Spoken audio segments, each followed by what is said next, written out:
Work-life balance is a complete myth, and I spent years trying to achieve the work-life balance, thinking that that was ideal because for so long it has been talked about and shared, and I actually think that it is complete garbage at this point. And when I really stop and think about it, I want my business, my work, to fit into my life, not the other way around. And it wasn't until I was really forced to work on that that I realized that this idea of work life balance is just a lie that we've all been sold. Really think about it when there are times in your life that you're going to be all in the trenches working. And then there's going to be other times in your life where your personal life takes the front seat and work has got to take the back seat.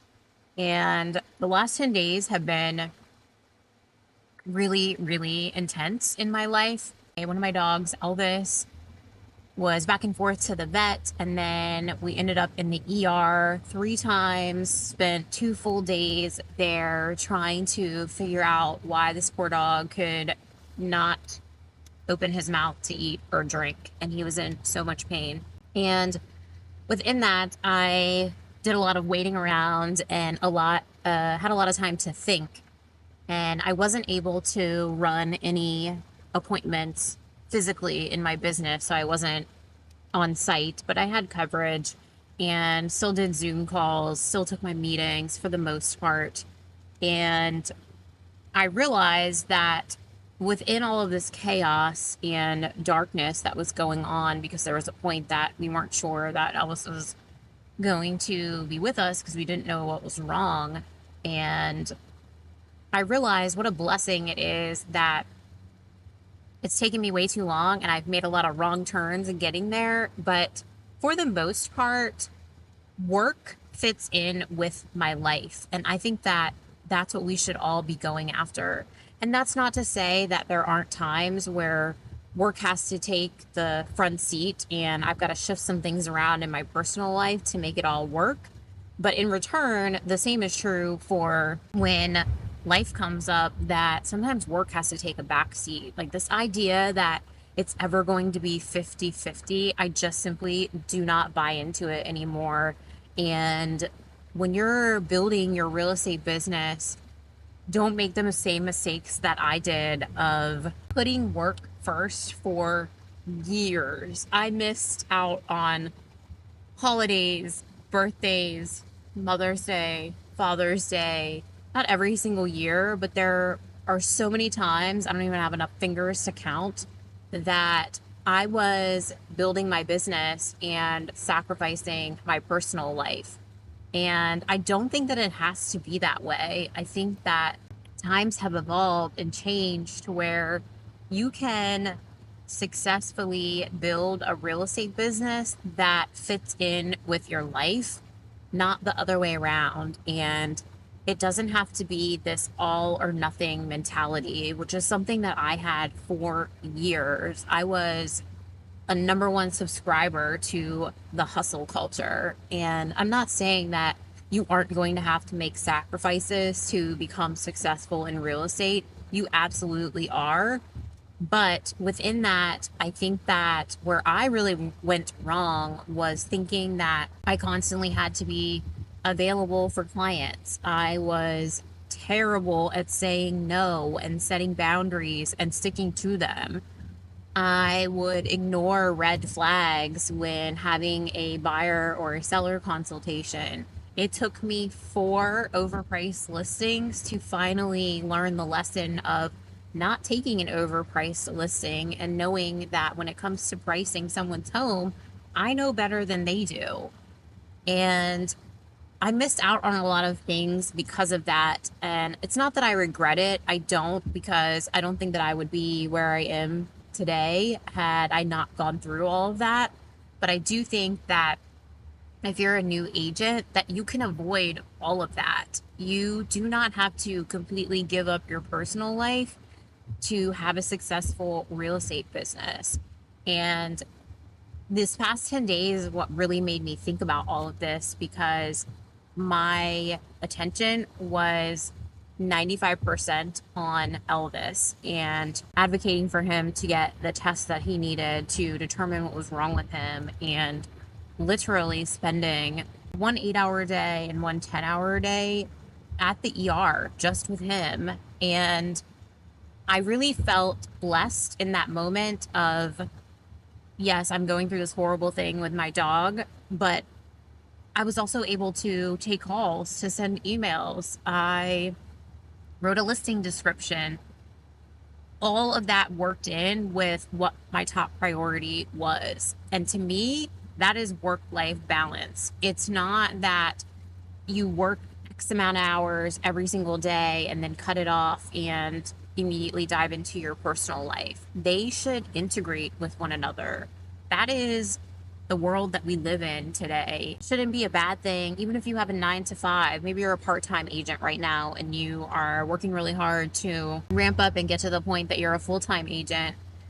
It shouldn't be this negative vibe around if you take a real estate call or a personal call when you're at your 9 to 5.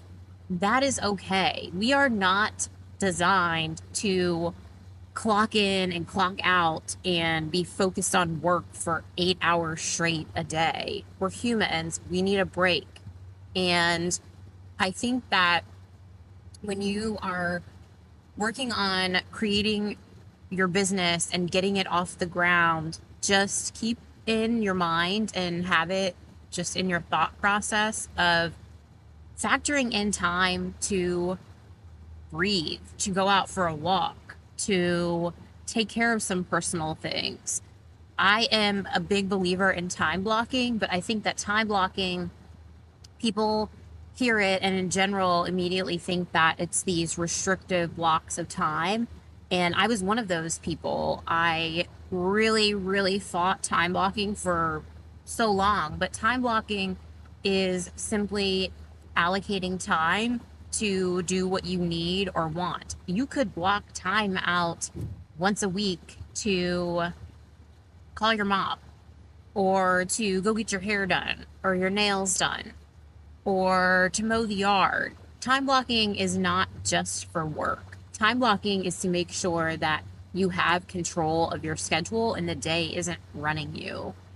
And that can help create this work-life balance. I wish there was a different term for it because, again, like, I don't want you to think that when I say work-life balance, I'm thinking of this 50-50 split. That is not realistic. It's the same thing with relationships. It's very rarely, maybe never, is it going to be 50-50 in your relationship. Maybe sometimes you're giving 90% and your partner only has 10%, but then maybe another time it's them that's giving 90% and you've only got 10 to give. It's a constant check-in of where you are in your relationship, and that applies to your relationship with work too. There has to be some give and take, and there's going to be times that you are more focused on your personal life because something is happening that requires you to be completely present during that time. And then there's going to be other times where you are all in hardcore focused on work because something needs to happen. I had a call about an offer that I had submitted, and I was talking to the vet about Elvis when the call came in. I picked up the call and said, "Can I give you a call back in about a half hour so we can chat through this? Right now, I'm chatting to the vet about an emergency my dog is having." And the other agent couldn't have been more understanding and said, "Of course, even if it's not a half hour, like, just give me a call back when you're able." And that's really how it should be. There are very few emergencies in real estate. I'm not going to say never. Sometimes there are things that are extremely time sensitive and can be the difference in your client getting the house or not. But for the most part, there are very few emergencies in real estate. So keep that in mind when you are laying out your business and picturing what it is that you want it to look like. Or if you've been doing this for a few years already and you're starting to feel, wait a minute, like, I am always working, I'm always on, and I'm trying to fit my life around work. It really should be the other way around. And not only do I think that that brings more happiness and causes you to be more present, but I also think that long term, it will bring you more success because it is absolutely impossible to sustain success in real estate if you are working 24/7. I am a believer in working smarter, not harder. And that doesn't mean that you aren't really good at what you do. But if you can do something at the same level in 30 minutes that used to take you 3 hours, that's a win. And I know plenty of agents who are working 25, 30 hours a week and they're closing 10 million in volume a year. That's the most that they want to close. They're happy. They've got other obligations or passions that they want to focus on. So they have really streamlined their business and their business fits into their life. And I'm still a work in progress. Please don't think that I have perfected this. I haven't. Sometimes I fall short. Sometimes I will be really good at it for months at a time. It is just constantly in my brain so that I'm conscious of what I want my business and life to look like. And they've got to complement each other. They've got to be integrated. It's not two separate beings in my life. If you got some value from this, drop me a comment below. I'd love to hear what you think. How is your work-life balance? Do you even think that the 50-50 is possible? Maybe you disagree with me. I would love to hear from you. Drop me a comment below. And until I see you on the next one, thanks for watching.